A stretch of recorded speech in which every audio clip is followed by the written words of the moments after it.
চতুর্দশ পরিচ্ছেদ। ছোকরা ভক্তদের সঙ্গে আনন্দ। মা কালীর আরতি দর্শন ও চামর ব্যঞ্জন। মায়ে পোয়ে কথা। কেন বিচার করাও। বেলা 5টা। ঠাকুর পশ্চিমের গোল বারান্দায়। বাবুরাম, লাটু, মুখুজ্জে ভ্রাতৃদ্বয়, মাস্টার প্রভৃতি সঙ্গে সঙ্গে আসিয়াছেন। শ্রীরামকৃষ্ণ মাস্টার প্রভৃতির প্রতি কেন একঘেয়ে হব?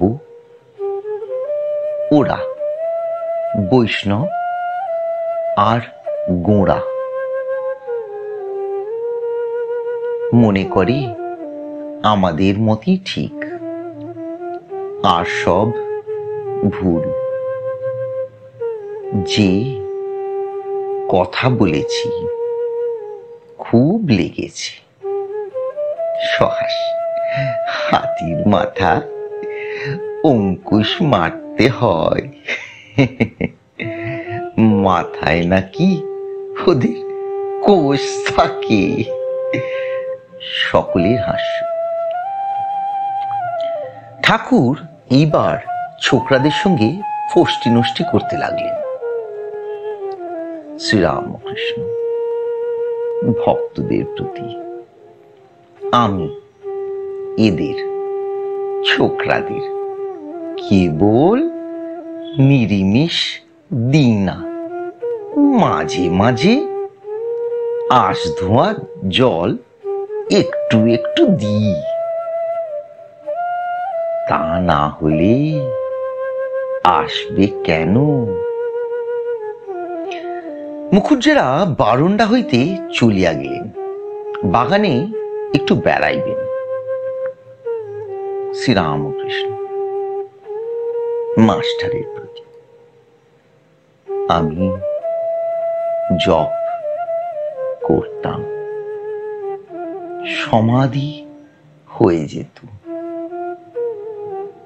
কেমন এর ভাব? মাস্টার গম্ভীর ভাবে আগা বেশ। শ্রীরামকৃষ্ণ সহাস সাধু সাধু। কিন্তু ওরা মুখুজ্জেরা কি মনে করবে? মাস্টার কেন কাঁপতেন তো বলেছিলেন। আপনার বালকের স্বভাব। ঈশ্বর দর্শন করলে বালকের অবস্থা হয়। শ্রীরামকৃষ্ণ আর বাল্য, পৌগণ্ড, যুবা। পৌগণ্ড অবস্থায় ফচকেমি করে, হয়তো কেউর মুখ দিয়ে বেড়ায়। আর যুবা অবস্থায় সিংহের ন্যায় লোক শিক্ষা দেয়। তুমি না হয় ওদের মুখুজ্জুদের বুঝিয়ে দিও।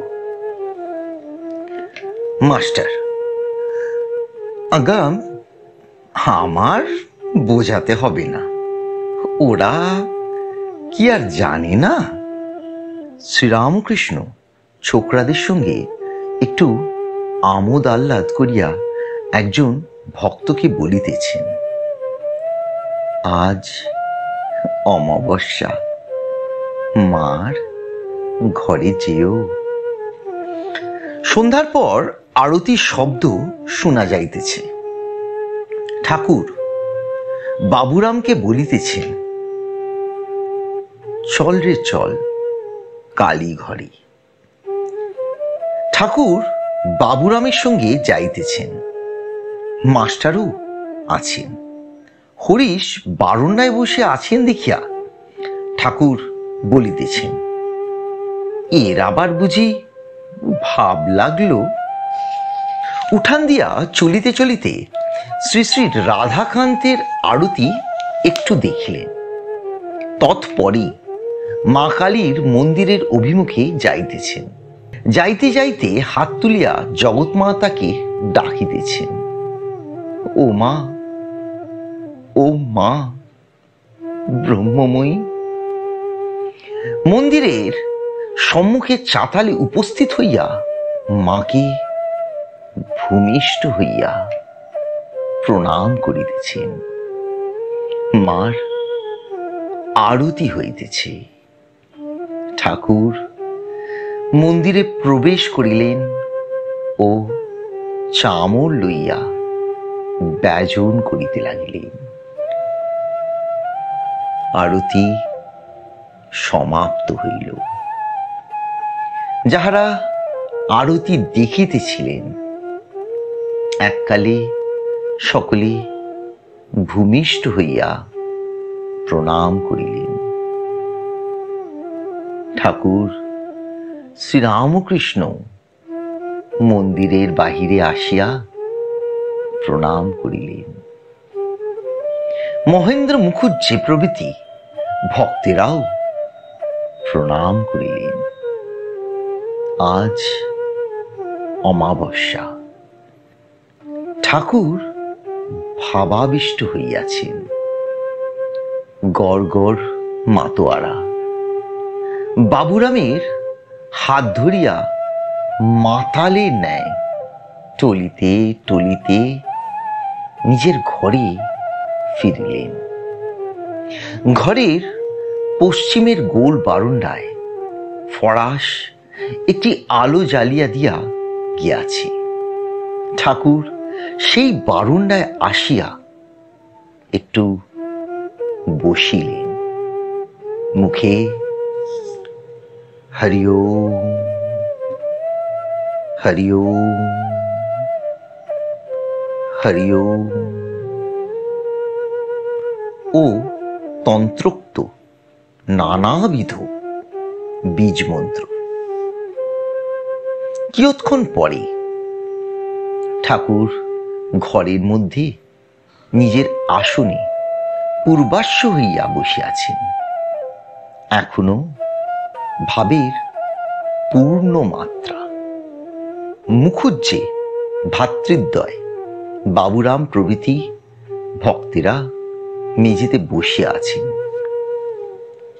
Origin of language, the philosophy of prayer. ঠাকুর শ্রীরামকৃষ্ণ ভাবাবিষ্ট হইয়া মার সহিত কথা কইতেছেন, বলিতেছেন, মা, আমি বলবো তবে তুমি করবে? এ কথাই নয়। কথা কওয়া কি? কেবল ইশারা, বই তো নয়। কেউ বলছে আমি খাবো, আবার কেউ বলছে যা, আমি শুনবো না। আচ্ছা মা, যদি না বলতাম আমি খাবো, তাহলে কি যেমন খিদে তেমনি খিদে থাকতো না? তোমাকে বললেই তুমি শুনবে, আর ভিতরটা শুধু ব্যাকুল হলে তুমি শুনবে না? তা কখনো হতে পারে? তুমি যা আছো তাই আছো, তবে বলি কেন, প্রার্থনা করি কেন? ও যেমন করাও তেমনি করি। যা, সব গোল হয়ে গেল। কেন বিচার করাও? ঠাকুর ঈশ্বরের সহিত কথা কইতেছেন, ভক্তেরা অবাক হইয়া শুনিতেছেন। সংস্কার ও তপস্যার প্রয়োজন, ভক্তদিগকে শিক্ষা, সাধু সেবা। এইবার ভক্তদের উপর ঠাকুরের দৃষ্টি পড়িয়াছে। শ্রীরামকৃষ্ণ ভক্তদের প্রতি, তাকে লাভ করতে হলে সংস্কার দরকার। একটু কিছু করে থাকা চাই। তপস্যা তা এ জন্মেই হোক আর পূর্বজন্মেই হোক। দ্রৌপদীর যখন বস্ত্রহরণ করছিল, তার ব্যাকুল হয়ে ক্রন্দন শুনে ঠাকুর দেখা দিলেন আর বললেন, তুমি যদি কারুকে কখনো বস্ত্র দান করে থাকো তো মনে করে দেখো, তবে লজ্জা নিবারণ হবে। দ্রৌপদী বললেন, হ্যাঁ, মনে পড়েছে। একজন ঋষি স্নান করছিলেন, তার কপনি ভেসে গিয়েছিল। আমি নিজের কাপড়ের আধখানা ছিঁড়ে তাকে দিয়েছিলাম।